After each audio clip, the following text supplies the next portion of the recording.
This presentation is brought to you by PennFuture and Conservation Voters of Pennsylvania, two statewide environmental organizations who have a strategic partnership to build power for the environment to movement throughout the state, such as passing better environmental laws.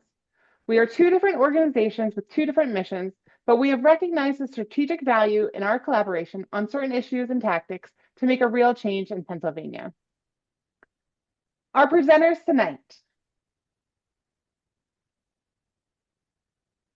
We have myself, Abby Jones, Vice President of Legal Advocacy for PennFuture, Bridget Meyer, Staff Attorney, PennFuture, Natalie Davidson, Allegheny County Civic Engagement Coordinator for PennFuture and CVPA, and Katie Bloom, Director of Governmental Affairs for CVPA.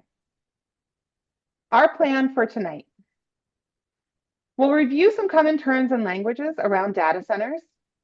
We'll talk about what to do before a data center is proposed in your community. We'll introduce you to PennFuture's model ordinance and how you can pass it in your municipality. We'll talk about what to do once a data center might be proposed and what you can do to act now at the state level. We'll end tonight's presentation with a Q&A. Reminder to use the Q&A feature as questions come up throughout our presentation.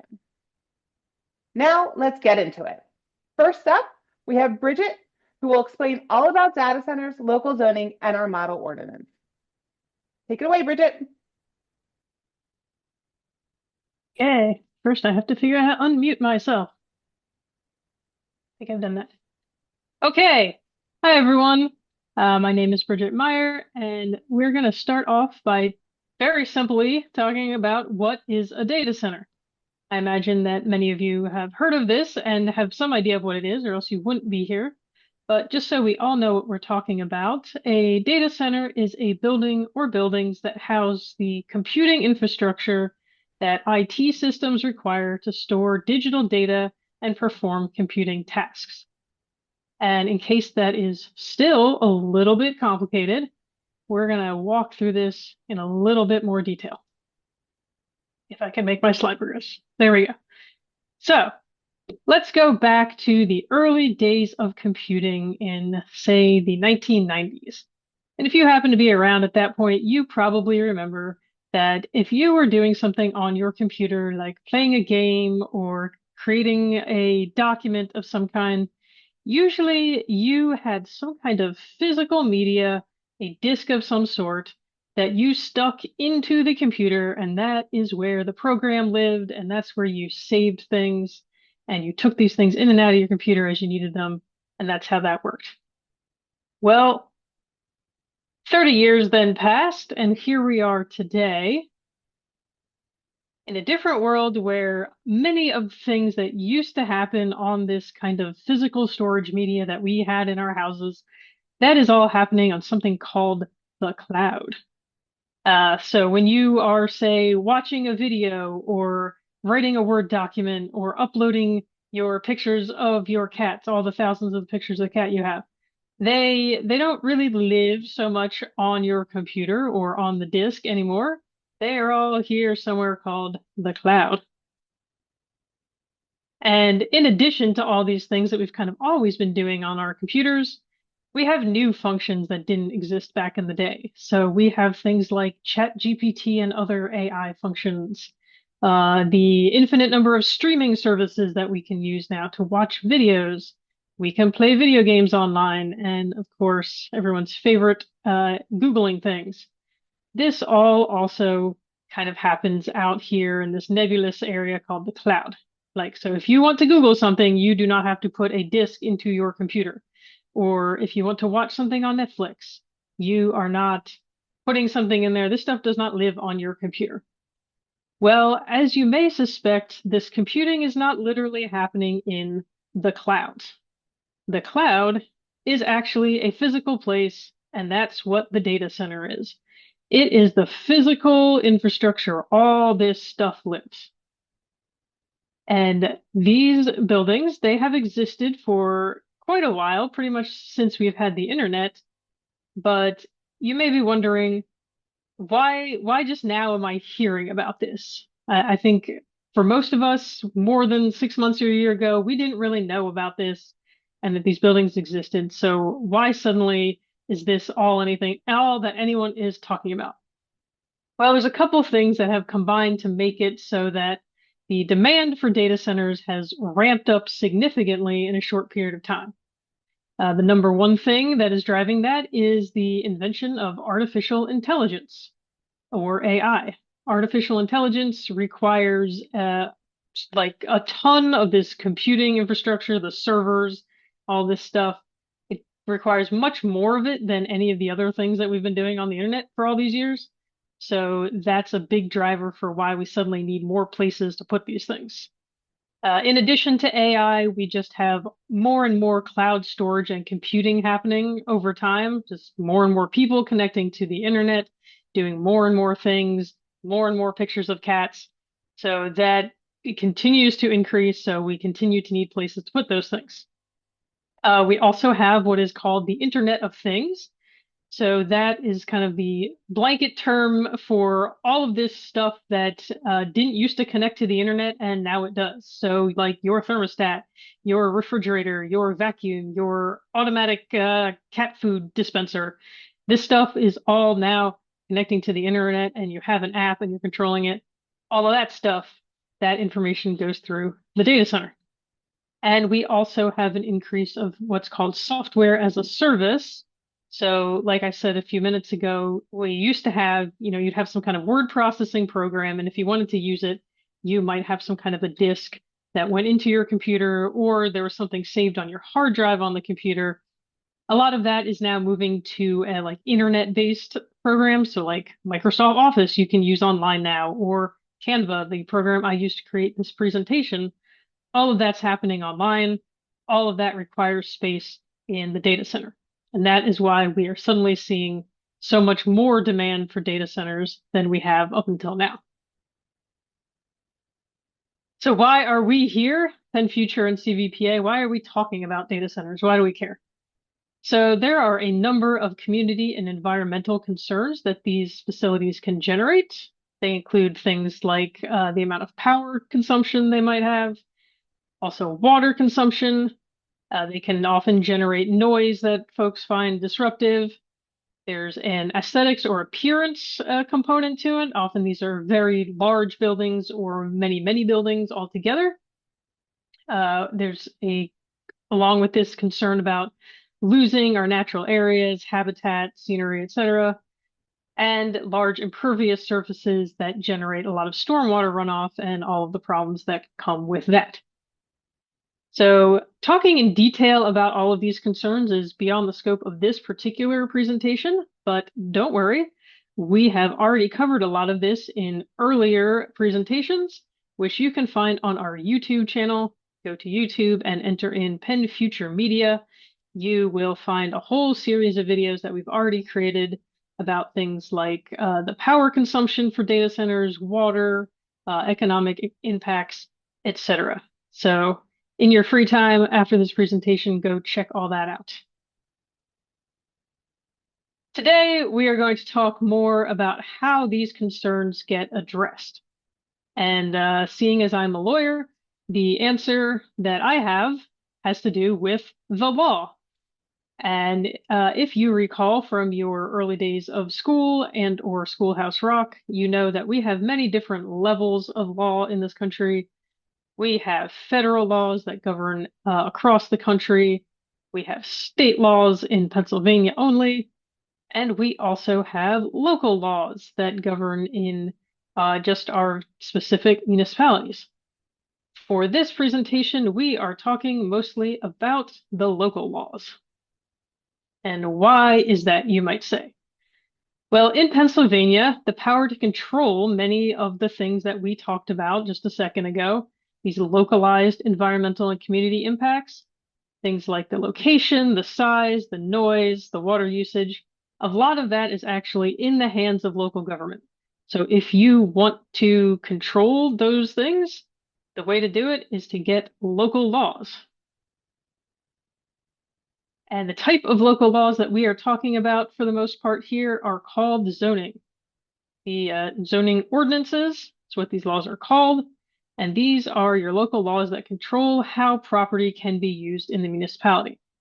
So just very broadly, they say what kind of things can be built where, so like which locations throughout the municipality.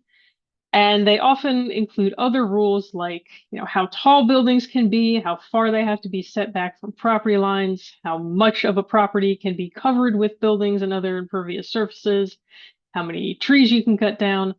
All kinds of things get covered in zoning ordinances. Pretty much everything that has to do with how we use land and build things and how that affects the community around us. And it is important to understand about these zoning laws because these are the rules, essentially, that everyone has to follow when it comes to deciding what gets built and where and under what conditions. And this includes not only the people who are doing the building, but this includes the people who are making the decisions about whether or not a project gets approved.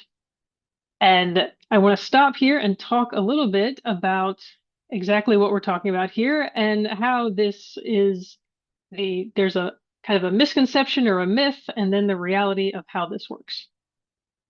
So, a kind of widespread misconception or myth about how local land use decision making works is that what gets built in our community depends on whether a majority of the community members or the elected officials approve of it.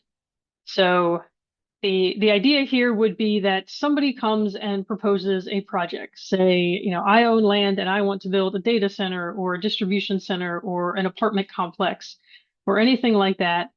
And I come to the municipality, I say, here are my plans, here's what I want to do. I'm going to present them to you, the government, and the people, and we're all going to get in a room and we're going to decide if people like it or not. That is actually not how this works. The way this actually works is that the decisions that these local decision makers are making, they're controlled by the zoning ordinance and other laws that are in place when an application for development is filed. So if the zoning ordinance says you can build an apartment complex at X location if you satisfy all these requirements, if somebody comes in and says, I want to build a apartment complex at that location and I have satisfied all those requirements, they get to build the apartment complex, even if everybody around comes in the room and says, well, actually, we don't really like the apartment complex. And if you think about it, this makes the whole process fair for everybody because everybody knows the rules ahead of time and what is and isn't allowed, and it doesn't turn these things into kind of a popularity contest that, if you think about it, it can go badly for any number of reasons because suddenly the public might choose to dislike something for reasons that aren't really fair. So this is why we have laws, and this is why they control these decisions. So what this means is that good rules are essential to a good outcome. When there are bad rules or no rules at all, the decision makers don't really have any leverage to demand the good outcome.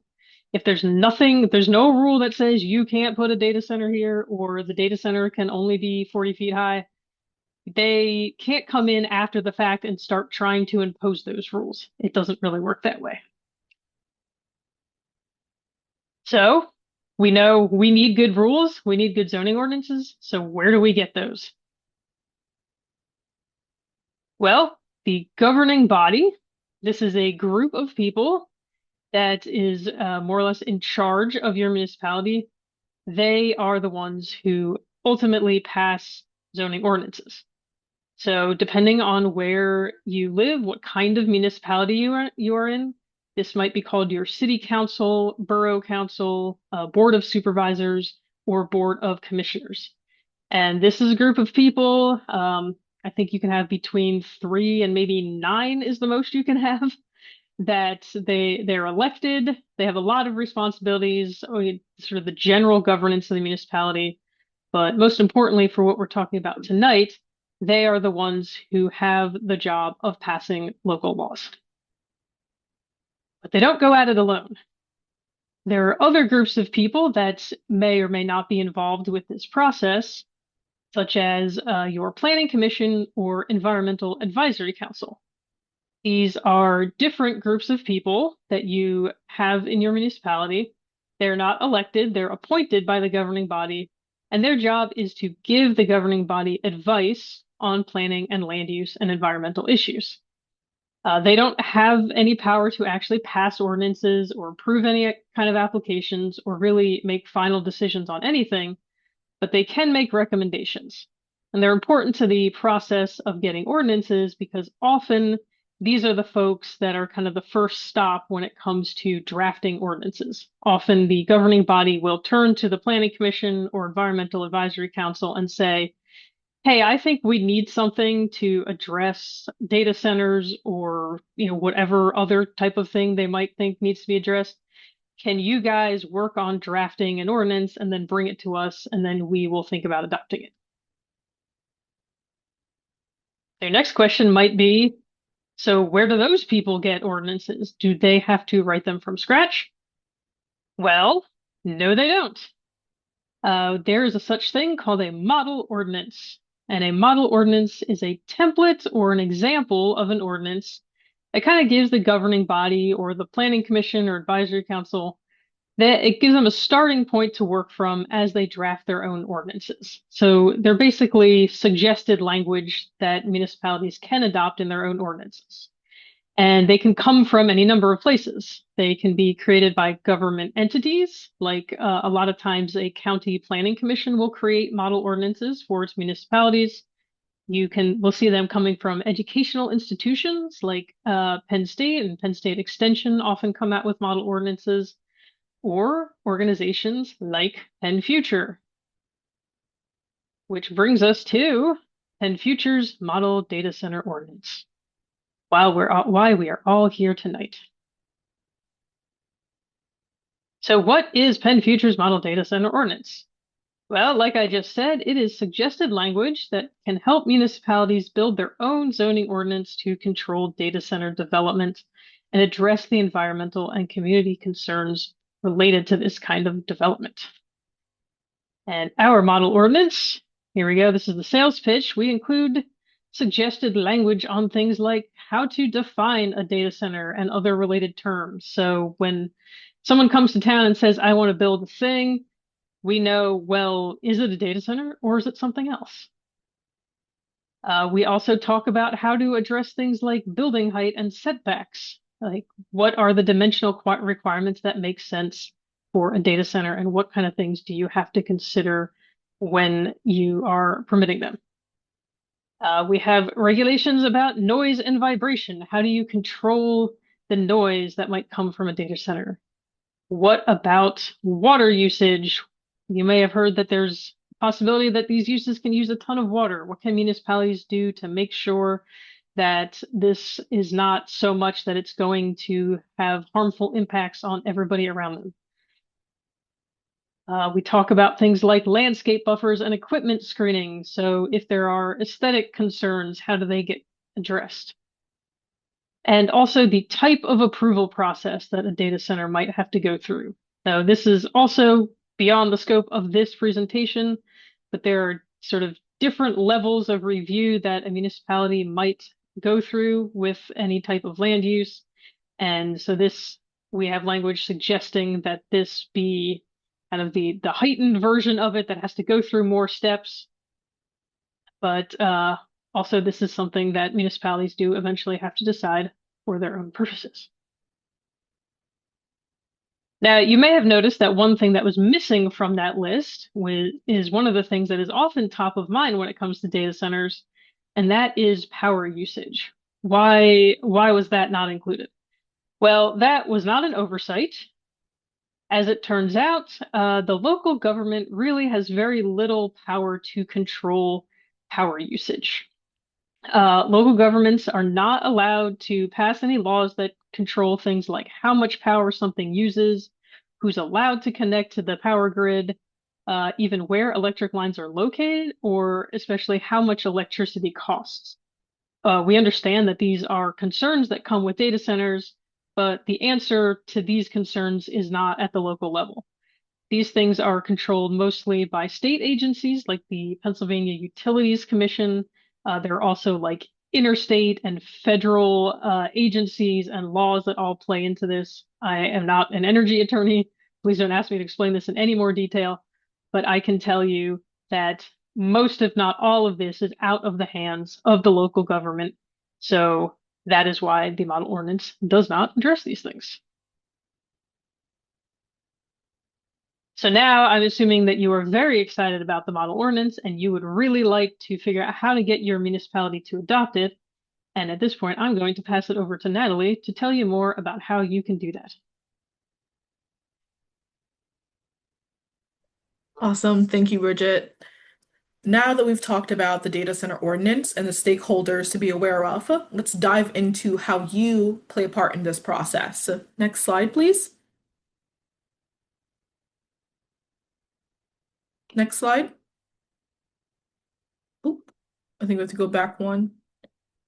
To start, the most important thing you can do is to share the data center ordinance. If a data center is proposed while your local government does not have a data center ordinance enacted, then they have no choice but to accept the project. To have legal guardrails and requirements for data centers, they need to have laws on the book prior to an application being filed. That's why we need you to share the ordinance with your local government. I think we can move to the next slide. Went back a little bit too much. Having an ordinance allows your community to prepare in advance for the expansion of data centers.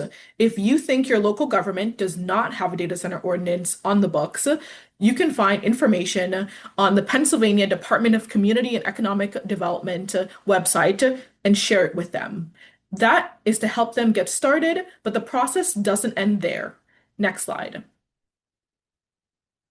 Because sharing the data center ordinance is just the start of the process, PennFuture and Conservation Voters of PA have created some resources to help you along the way.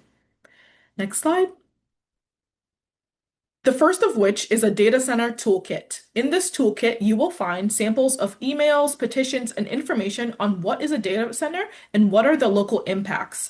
Most importantly, it is a step-by-step guide through the process of getting the ordinance implemented, from sending the initial email to following up with public comment at your council meeting and getting other community members on board. And so this resource was created by our team to make sure that we are going to be there along the way to help you and assist you in any way you need to get your community protected. Next slide.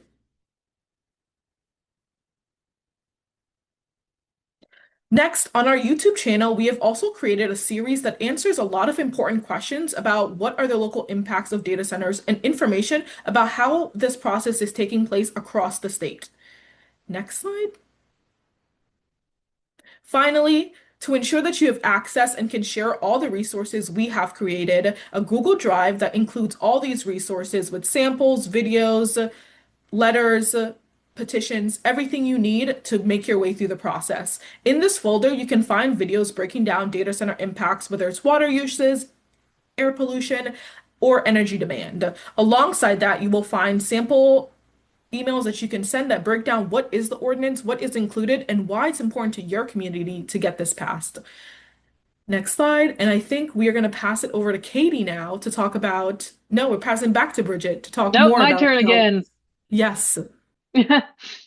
Yes, we're going to talk briefly about what you should do if a data center has already been proposed in your community.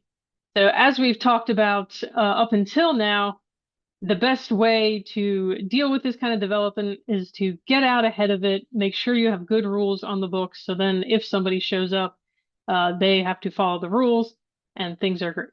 However, many of us might be kind of past that point and we already have a proposal and we don't really have great rules.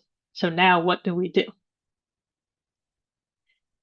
Well, when projects are proposed, the local government usually has to review and approve it at several points. These decisions happen at public meetings where members of the public can participate and voice their opinions. So while this may not be the best way to get everything you want, this doesn't mean that you are completely without the ability to participate or change the outcome if you're at this stage. There are, in fact, many different types of decisions that might be happening at your local level. You might have heard words and phrases like substantive validity challenge or curative amendment. You might have heard about a conditional use hearing or a special exception, land development, and a variance. These are just some, believe it or not, of the different types of decisions and processes that you might see involving land use at the local level. Going into great detail about all of these things is also beyond the scope of this presentation, but have no fear, we got you covered. We have already created a resource called Public Participation, Public Power, and it is a guide to local land use decision making kind of in the general sense. So this is not specific to data centers. This is a guide that explains all the different types of decisions that get made locally when it comes to land use, who makes those decisions, how they get made. So like what is the standard for whether something gets approved or not, and how you can go about participating. So you can find that on our website and in some of the resources that Natalie just shared. And if I remember correctly, we may also have some videos about that on the YouTube channel. So while you're watching the data center videos, you can check those out too. For now, we can just very briefly go over how to go about making a public comment at any one of these meetings or hearings and how to make that effective. So the first thing is to make sure that the comments you're making are relevant to the decision that's being made. This is where the guidebook comes in handy because it will explain what kind of decision is being made at each of these different types of proceedings. So what it is that you want to talk about when you are at a land development hearing might be different than what you want to talk about if someone is asking for a variance. So the guidebook will be your friend when you are trying to decide where to focus your comments. Comments in general should be short and to the point. Municipalities very often impose a time limit on public comments. I think 3 minutes is a very common limit, which, 3 minutes is longer than you might think it is when you're talking, but it is a limit. So it always helps to think your comment out ahead of time, write it down, and even rehearse it to help you stay on track so you can remember what you want to say and make sure that you get your important points done before you're told that you have to sit down because you're out of time. You should avoid saying the same things that other people have already said. It's always helpful if you agree with comments that have been made, you can always say, I agree with so-and-so, but you don't need to reiterate the same comment at great length. Try to add something to the conversation, make a new contribution. Always try to make an ask. So even though you think it might be obvious from the content or nature of your comments that what you want the decision-making body to do, it always helps to make that very clear, such as, I would like you to deny this application, or I think it's important that you place the following condition on approval if you do approve this. Know that you may ask a question, but the decision-making body does not actually have a legal obligation to answer questions. This is a very frustrating part about public comments. I know a lot of people would really like to have a conversation with public officials by going back and forth and, I have a question and you need to answer it. And a lot of times your public officials will engage in that kind of conversation, but sometimes they won't, and they actually are not forced to by the law. So if they choose to simply receive comment without engaging in a back and forth, that is their decision, and you can't really force them to do otherwise. You should do your best to remain polite. Yelling, insulting the decision makers, hurling personal attacks, accusing people of taking bribes or being in the pocket of big data center or something. These do not help. This is not really an effective way to motivate people to do what you would like them to do. And it just creates kind of a hostile and uncivil environment in public. So let's try not to do that. And finally, remember that public comment doesn't just have to mean complaining. You can make positive comments when officials take positive action, such as when they decide to adopt a version of our model ordinance. As they say, you catch more flies with honey than with vinegar, and positive reinforcement works with your public officials just like it works for your dog or your children or anybody else. People like to hear when they're doing things well, and if you tell them that you appreciate what they're doing, they're more likely to continue doing that.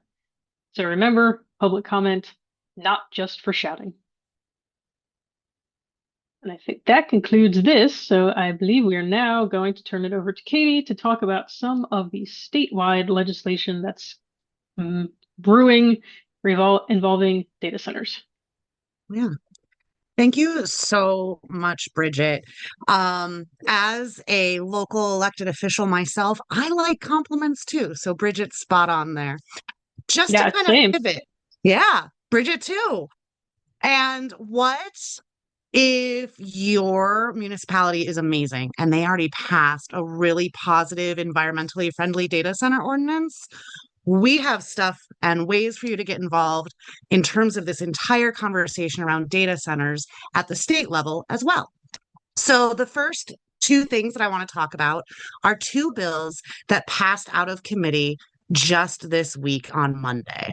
And it's HB 2150 and HB 2151. We know that big tech companies are coming in and proposing these big facilities. And there's a lot of stuff that you already heard Bridget talk about, from water to noise to pollution to strain on our infrastructure. But 2150 will require large data centers to report annually on all of the electricity that they use, total water use, and efficiency measures that they are taking. And what that does and what that transparency helps with is it helps residents and elected officials understand what the real local impacts are. It helps lawmakers have that data at the state level.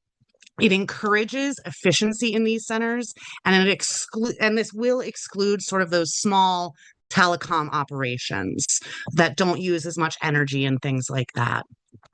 Also, then we go to 2151, and that bill is about a model ordinance.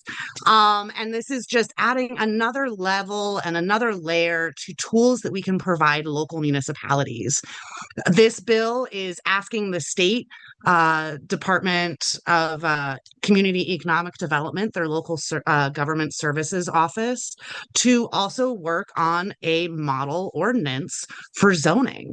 Not everybody goes to our websites, so let's add another place where this tool might be able to have some use. We were able to get this bill amended in committee. It's great. We added a nice layer of public participation to it. It's not going to be a mandate. It's not forcing anybody to change their zoning laws, and it's just technical assistance, which is the job of the Office of Local Government Services. And it's really just more sample language to provide local tools. So those are two things that we're excited about. But then there's another thing that is also related to data centers, but is focused on warehouses. We see all of these big buildings going up everywhere. We're also talking about a bill. It is HB 1260. And what this is it's going to help to get solar on warehouse roofs. There's a lot of activity in New Jersey already around these things. And this bill is going to do two very easy things: establish new standards for the construction of warehouses and provide incentives for existing warehouses to facilitate solar installation. It's going to require, it could require, I should say, that at least 40% of a roof could have space suitable for solar. It could allow local tax authorities to offer exemptions. That's going to be up to those local municipalities to help encourage that. And there are also some waivers that are included to help with some site-specific challenges and things like that. And it's going to help create some job opportunities installing those solar things. And it's great for economic development when people who are using those warehouses can save on their bills as well. The last thing I want to talk about, and this is huge, and both PennFuture and CVPA are really excited about this because we know that data centers are also putting a strain on our grid right now. We might not have a lot in Pennsylvania. There's a lot of stuff you've heard about zoning, and these companies are getting out there, but places like Virginia that are part of our grid, where we get our electricity shared between the states, they already have data centers. They've been building data centers, and that is also increasing our rates. So PennFuture and CVPA have created an energy affordability agenda, and you can find that on our websites as well. And I'm sure our team's going to drop the link in. But we know that we have an over reliance on fossil fuels. That's not helping electric prices. We know that there has been a real failure to prepare for the retirement of coal plants, despite years of notice. We have a powerful fossil fuel industry, and we have a grid operator, PJM, um, that just has prioritized costly fossil fuel projects. So this is all coming together and this is all hitting at once. So we have a series of proposals. Some of them are already pieces of legislation introduced.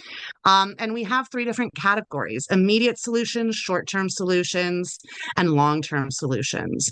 And immediately, we would love to see the state implement a moratorium on summer utility shutoffs as well. We already have one for the winter, but when people need to stay cool, when it's 95 degrees outside, that's a real health hazard. Another thing that we want to do is work to reform the Department of Community and Economic Development's energy program to actually align with a transition for diversified and a balanced and sustainable energy economy. And I think PennFuture has a great report out about some of that work as well. And then some of the short-term solutions. We really need to have sort of a market rebalancing. One of those bills I already talked about is 1260. We also talked about one requiring those large load users to publicly report what they're doing. We want to do things to ensure that the Public Utility Commission is very transparent and it is working towards a balanced portfolio. We want to also incentivize upgrades for efficiency. We also want to see things, large load users like data centers, require some load management or battery support, especially during peak demand. And long term, we know we still need to update Pennsylvania's alternative energy portfolio standards to increase our renewables from 4% to 35%. And we have a real opportunity with grid storage and batteries. The battery technology is amazing to really store a lot of that energy to keep as many electrons on the grid as possible. So these are some of the things that we're all looking forward to working on. You can come join us as well on our lobby day to hear about some of this, and we'll get into that in a little bit. But I'm passing it to Abby, I think. Yep, great. Thanks, Katie. Thanks, Natalie. Thanks, Bridget. Such an informative presentation.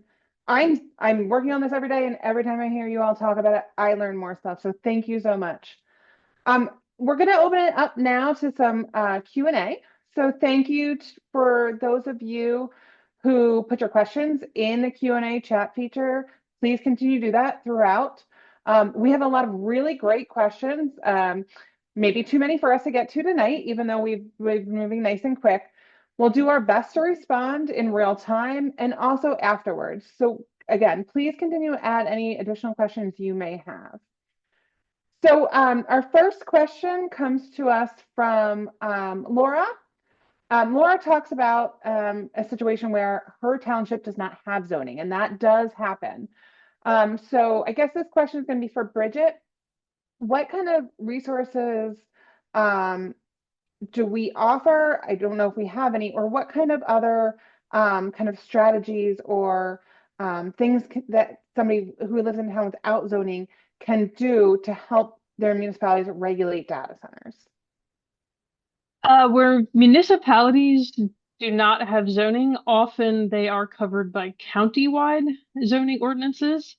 So then the first step would be go to your county and see, oh, well, is there a zoning ordinance here that is covering all of the municipalities that don't have their own zoning. Um, I don't know if there are any counties that don't have zoning, so if there are municipalities that just have no zoning whatsoever. If that is the case, I guess you have an even harder job, which is to go to your municipality and convince them to have zoning altogether. Um, that is kind of the, I guess the only way to go about that if the municipality has not opted to uh, do zoning at all, and they are also not covered by a county ordinance. But I would check with the county first because I think that just about always happens. Great, thanks. And I will note that our model ordinance, while we're talking about municipalities, it's appropriate for the county level too. All of our guidebooks and our resources are used to educate any local elected official and community members. Other folks asked about variances. So Bridget, you might want to explain what a variance is. But in many cases, when you do have zoning regulations on the books, or other kinds of ordinances that are protective of development, variances can often be requested and granted by municipalities. So just real quick, because it can get weedy, what is the basis for refusing a variance request? To start out, just to explain what a variance is basically allowing somebody to not comply with a certain requirement in the zoning ordinance. So if the zoning ordinance says that you can build a 40-foot high building, but you want to build a 50-foot high building, you can go to your zoning hearing board and say, I would like a variance to build a boards often apply kind of a, well, does it seem like it's okay kind of standard. So I think the best way to prevent a zoning hearing board from just kind of throwing out variances like candy is to familiarize yourself with the standard. You can do that using our handy public participation, public power guidebook, and go to those meetings and kind of hold their feet to the fire and say, and my understanding is you can't give a variance if they don't prove this. Did they prove this? Turn to the person asking for the variance and say, can you tell me what hardship is happening here based on the land, not just, well, I don't feel like complying with the zoning ordinance. And so that's my strategy for how to fight against people handing out variances like Katie. Great. And I think along the same lines, I think we all know that a lot of people are very opposed to data centers for various reasons. But we did have somebody point out, kind of ask the question, so are data centers like other, like quote unquote, undesirable land uses, meaning that even if we don't like them, they must be allowed in every municipality, at least somewhere. Is that correct? And can you speak on that a little bit more? Yes, this is kind of a fun, relatively unique wrinkle of Pennsylvania law specifically, the way that our Supreme Court has interpreted the right of like property ownership in our Constitution. They have interpreted this to say that every municipality, with some exceptions that we're not going to go into, has to provide, at least on paper, for every legitimate land use that there is. So this doesn't mean that every municipality has to have a data center or a landfill or a warehouse or anything like that. But the rules that they create, the laws on the books, have to make it possible to create or build every kind of use that there is. If they don't do that, they can be subject to a legal challenge. And if they lose that legal challenge, things get ugly because then the person who wants to build the thing essentially gets to build it wherever they want. And that is a big reason why we are encouraging municipalities to get books or get laws on the books as quick as possible to address data centers, because if you do not have something that talks about where you can put a data center, that doesn't mean the data center can't come there. It means that the data center can come there and that there are no rules. We don't want that. Right. And I think what we're seeing, I know we've seen it, I know somebody mentioned this in the comments too, is that we're seeing a lot of developers coming in quickly with a plan, whether it's fully fleshed out or not, and kind of um, forcing their proposed data center development in the place that they want it, using that kind of pressure, right? That substan Yeah, right. And so this that's is yeah why, God, the legal challenge is called either a substantive validity challenge or a curative amendment challenge. And this is actually, I think, the most common first step I have seen for a lot of these data center developers because like almost all of these municipalities are caught off guard. They didn't have anything on the books. And data center developers came in and they said, I want to build a data center here. You have nothing on the books. So I'm challenging your ordinance. It's invalid. And if I win, I get to put it here in this residential zone or this conservation zone or wherever I feel like putting it. Like this is a real thing that is happening all Mhm. across Pennsylvania. And so that's why we've kept, again, that's just reiterating, that's why we have the toolkit. That's why we're doing this education. That's why we worked, I think Bridget worked 2 months. She did all the research, focused on getting the model ordinance out as quickly as possible so that we can get these on the books to protect not only our communities and our environment, but our municipalities from costly litigation. So I'm gonna, Alan asked, would on-site generation be subject to local regulation? I know you talked about like the power generation not necessarily being regulated by municipalities, but by the state and the PUC. Can you talk about what we know Yes. about on-site generation? Um, yes, believe it or not, so regulation of public utilities is pretty much preempted by state law. So that includes the electric transmission, substations, all of that stuff. Energy generation is actually not in that bucket.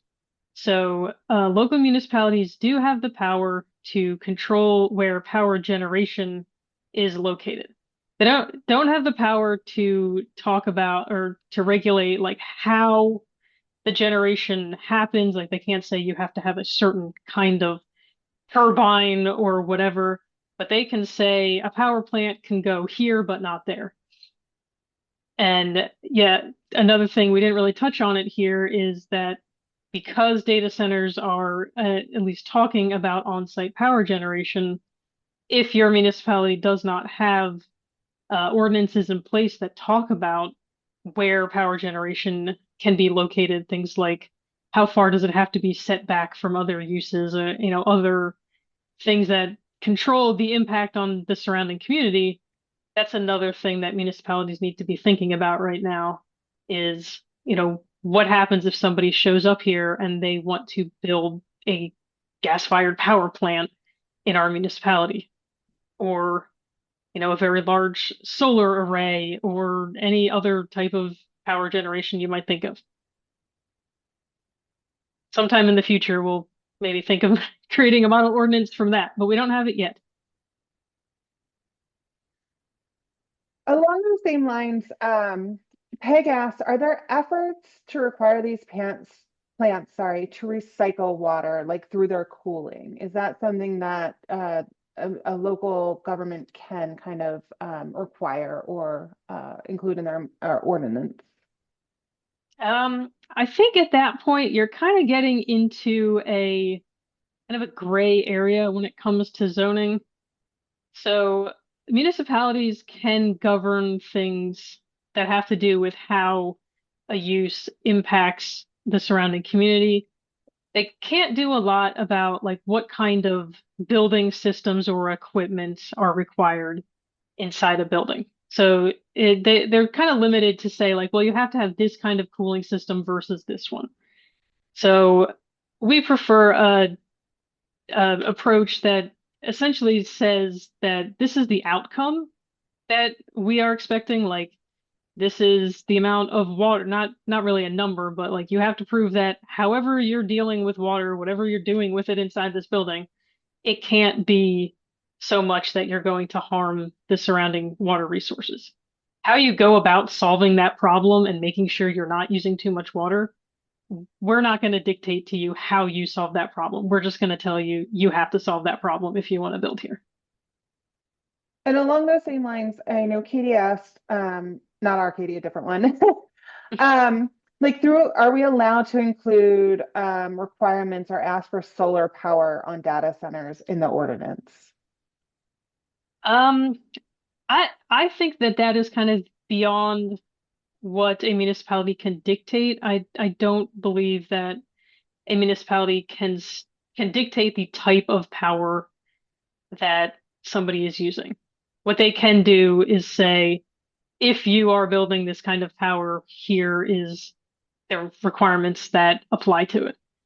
And you could pass ordinances that sort of incentivize building one kind of power over another. Like you could make it easier to use solar, or you could say, oh, here's a certain incentive if you are using solar over gas. I don't think municipalities can go so far as to say you are not allowed to build this if you are not using a certain power source. Okay. Katie, I think we have a few questions for you, but Mhm. the first one is from Mary. What are the chances of the three bills that you mentioned Mhm. making its way through the Pennsylvania Senate? Things have been hard for folks, if you haven't noticed, to get things through because of our divided legislature. However, every poll that we have seen out there right now, we know that communities across the state, no matter their political affiliation or who their senator or representative is in Harrisburg, are really, really concerned about data centers.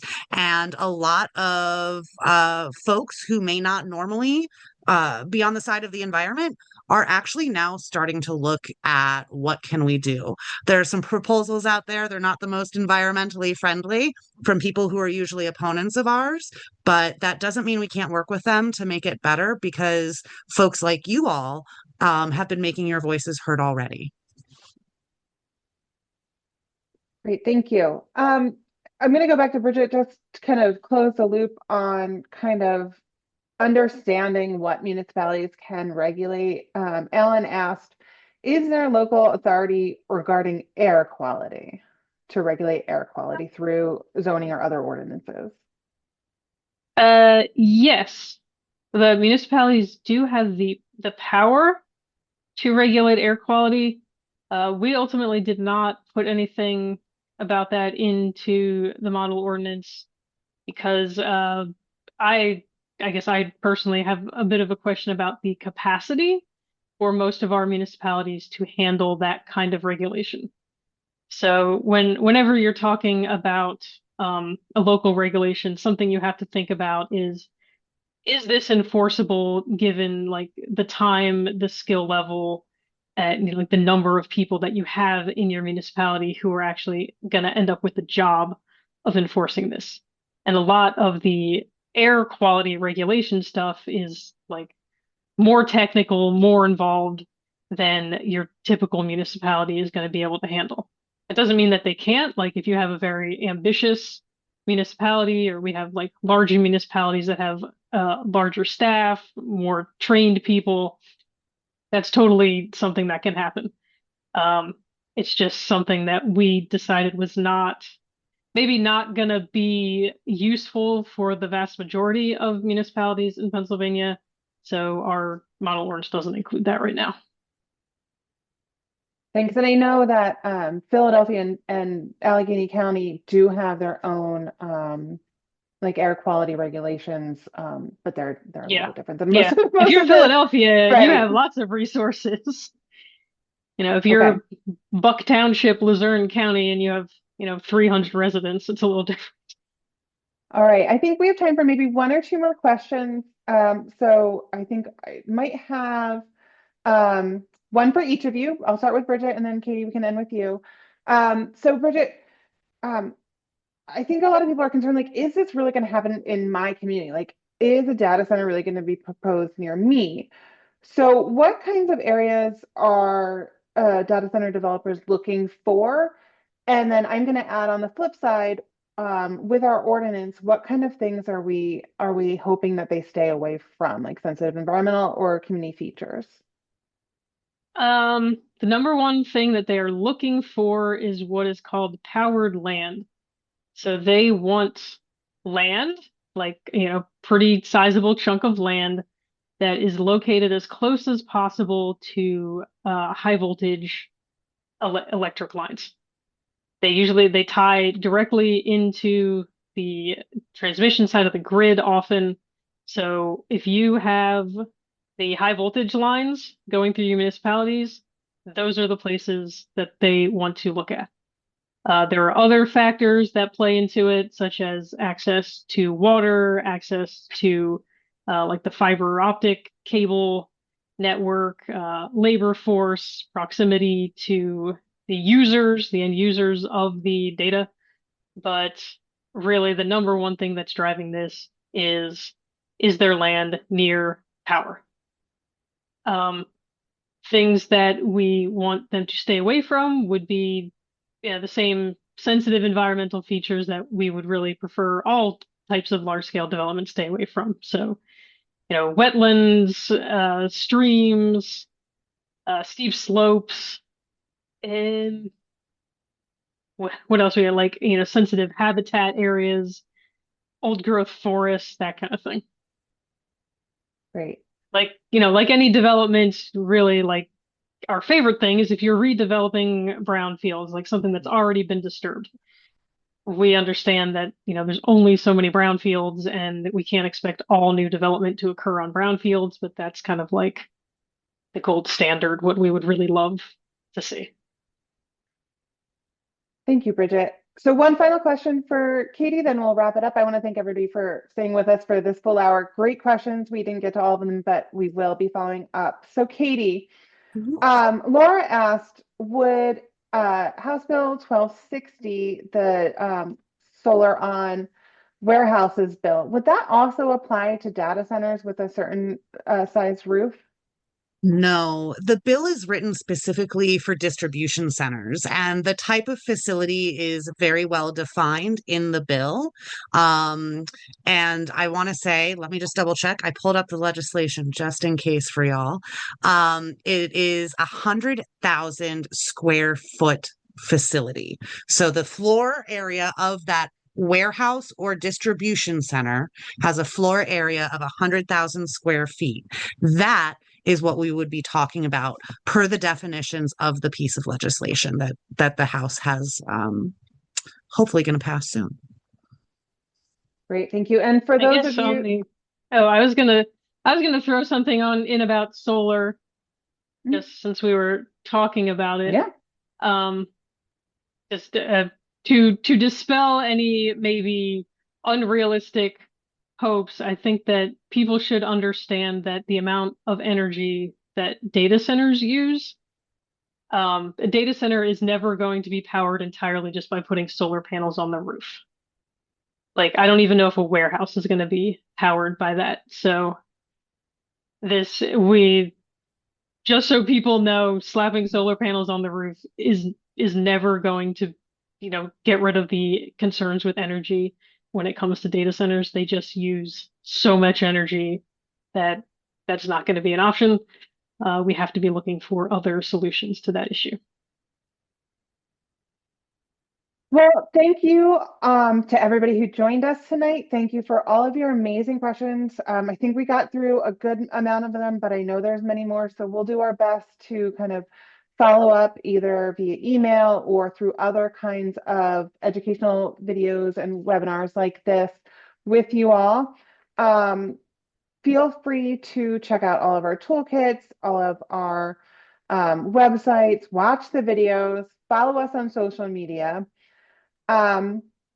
Before I leave, I want to remind you of two things that you can do from this webinar to act on data centers.